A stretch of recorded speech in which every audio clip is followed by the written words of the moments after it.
اسی طریقے سے نماز کا معاملہ جو ہے وہ پہلے کیوں نہیں آیا؟ نماز کا بعد میں آ رہا ہے. آت المال علی حبہ ذوی القربى والیتامى والمساکین وابن السبیل والسائلین وفی الرقاب.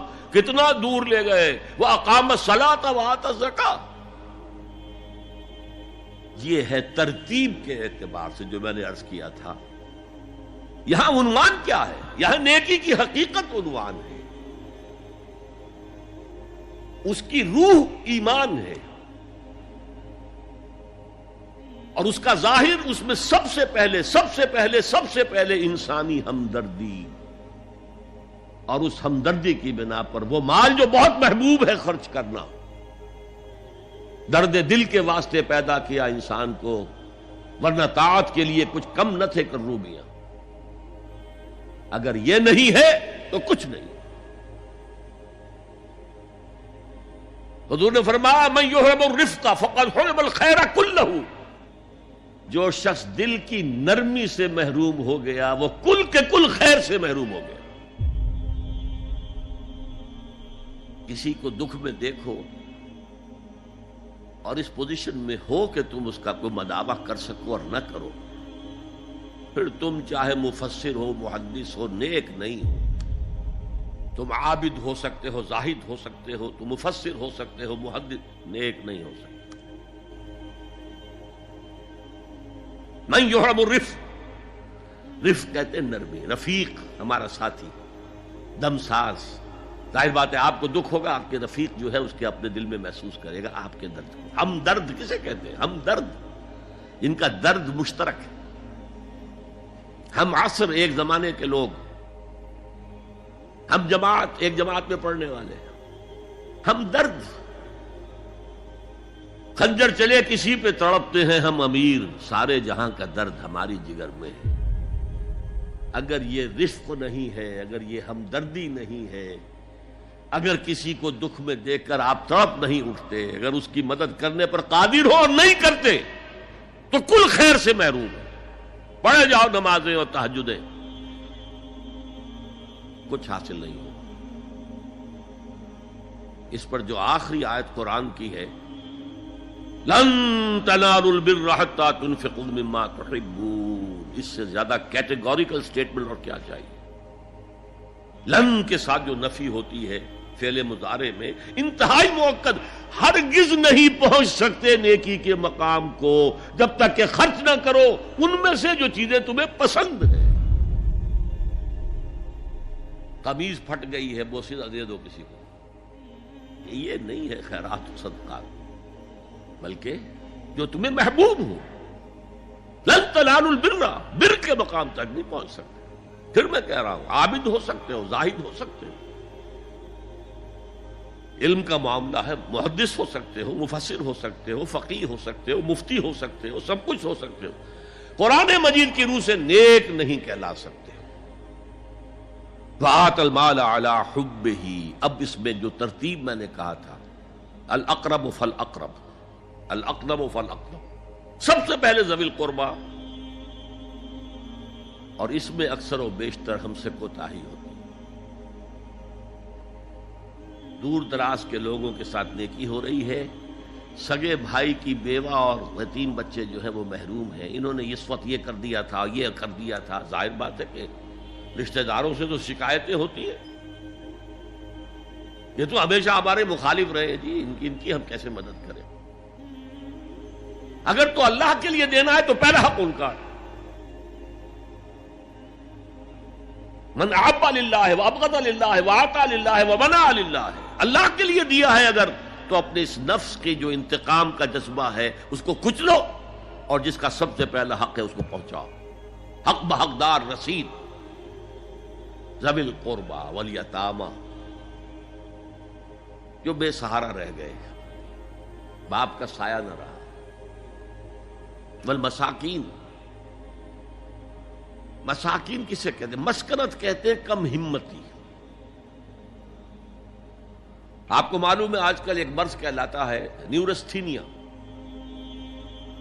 آدمی دیکھنے میں ہٹا کٹا ہے، صحت مند ہے، لیکن اندر سے اس کی کوئی ہمت ایسے جواب دے گئی ہے کچھ کر ہی نہیں سکتا. وہ ہے مسکین.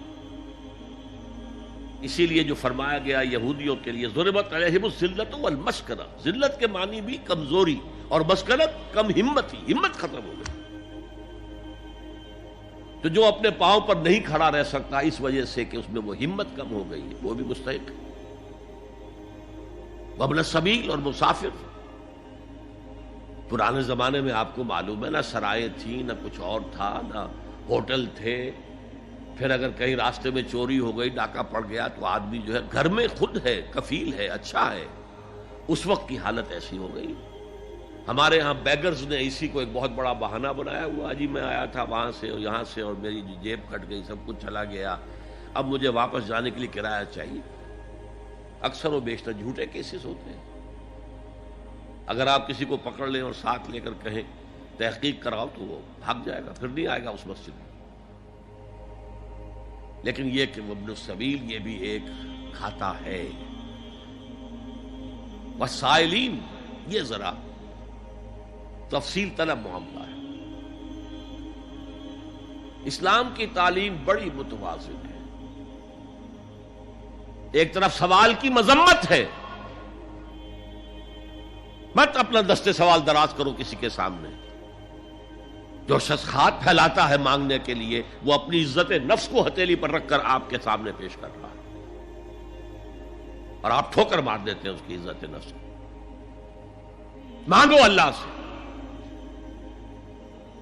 اللہ کسی کے دل میں ڈالے تمہاری ضرورت پوری کر سکتا ہے، بغیر اس کے کہ تم کسی کے سامنے دستے سوال دراز کرو. تو سخت مذمت ہے. اور خاص طور پر بیگری جو ایک انسٹیٹیوشن بن گیا ہے، ایک پیشہ بن گیا ہے، وہ تو اسلام کی تعلیمات کے منافی ہے. اور جس طرح کی ہم خیرات بانٹتے ہیں، 5 روپے کا نوٹ دے رہے ہیں مانگنے والوں کو مسجدوں کے باہر، سمجھ رہے ہیں ہم نے حاتم طائی کی خبر کو لات مار دی، حالانکہ حقیقت میں آپ انسٹیٹیوشن آف بیگری کو سپورٹ کر رہے ہیں. کسی ایک کو لے لو، آؤ چلو مجھے اپنا گھر دکھاؤ، مجھے بتاؤ تم واقعی اس قابل ہو یا نہیں ہو، اور پھر اس کی مدد کریں، لمسم کریں. پھر وہ 5 روپے نہیں ایسی دیں کہ وہ کچھ اپنے پاؤں پر کھڑا ہو سکے. میں نے 1 روپیہ نہیں کہا، آج دیکھیں 1 روپیہ تو اب کوئی شے نہیں رہی، لیکن یہ کہ 5 روپے کا نوٹ بھی آپ نے تقسیم کرنے شروع کر دیے، یہ کیا ہے؟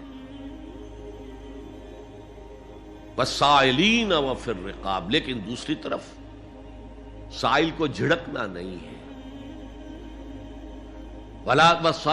اما السائل فلا تنہر، جھڑکو نہیں. اچھا بھائی نہیں، معاف کرو، میرے پاس اس وقت آپ کی مدد کے لیے کچھ نہیں ہے، میں کچھ نہیں کر سکتا. تو ان دونوں کے درمیان اصل میں معاملہ ہونا چاہیے. بلکہ یہاں تک بھی فرمایا سائل کو ضرور دو، چاہے وہ گھوڑے پر سوار ہو کر تمہارے دروازے پہ آیا. کیا پتا اس کی واقعی الجھن کیا ہے. تو سوال کی مذمت اور سائل کو جھڑکنے کی ممانعت. حتی الامکان خالی ہاتھ نہ لوٹاؤ. اس نے اپنی عزت نفس اپنی ہتھیلی پر رکھ کر تمہاری سامنے پیش کر دیا، اسے ٹھوکر نہ مارو. لیکن جیسا کہ میں نے عرض کیا، یہ انسٹیٹیوشن آف بیگری جو ہے یہ ایک علیحدہ شے ہے بالکل، اس کا اس سے کوئی تعلق نہ سمجھیے. وفی الرقاب، رقاب جمع ہے رقبہ، گردن. فک رقبۃ او اطعام فی یوم ذی مسغبۃ یتیما ذا مقربۃ او مسکینا ذا متربہ. فک رقبۃ، کسی کی گردن چھڑا دینا. اس وقت سب سے بڑی اپلیکیشن اس کی تھی غلاموں کو، کنیزوں کو اپنے پیسے سے خرید کر آزاد کر دینا. بہت بڑی نیکی، بہت بڑی نیکی. اور حضرت ابو بکر رضی اللہ تعالیٰ عنہ کے دفتر فضائل میں سب سے اونچا کام یہ ہے کہ جن غلاموں کو اور جن کنیزوں کو ستایا جا رہا تھا، دیئر اونرز، دیئر ماسٹرز، ان کے آقا کو حق حاصل تھا جو چاہے کریں ان کے ساتھ، قتل کر دے کوئی پوچھنے والا نہیں ہے. میں پہلے بھی عرض کر چکا ہوں، میری ملکیت ہے، جیسے میری بکری میری ملکیت ہے، میں نے اس کو ذبح کیا، گوشت کھا لیا، تم کون ہوتے ہو پوچھنے والے؟ میرا غلام تھا، میں نے قتل کر دیا، تم کون ہو پوچھنے والے؟ ان کو حضرت ابو بکر نے خرید کر آزاد کیا اور منہ مانگے دام دیے. حضرت بلال کے لیے امیہ ابن خلف نے اتنی بڑی رقم مانگی, حضرت ابو بکر نے کہا ٹھیک ہے لو. باپ نے کہا بھی ابو قحافہ نے, ابو بکر کو کوئی غلام خریدنا ہی تھا تو کوئی طاقتور آدمی جو کام آ سکے کہیں اس کو خریدنا چاہیے. مجھے کیا پتا ابو بکر کس لیے خرید رہا اور کس کے لیے خرید رہا. آج کے دور میں اس کی اپلیکیشن ہوگی. کوئی شخص جو ہے اگر قرض میں اس طرح جکڑا جائے کہ لاکھ ہاتھ پاؤں مارے نکل نہیں سکتا, اس کو کوئی لمپ سم مدد دے کر اس قابل کیا جائے کہ وہ پھر اپنے پاؤں پر کھڑا ہو جائے. یہ نہیں کہ اسے آپ ہر مہینے کچھ رقم دیتے رہے مینٹیننس کے لیے, نہیں.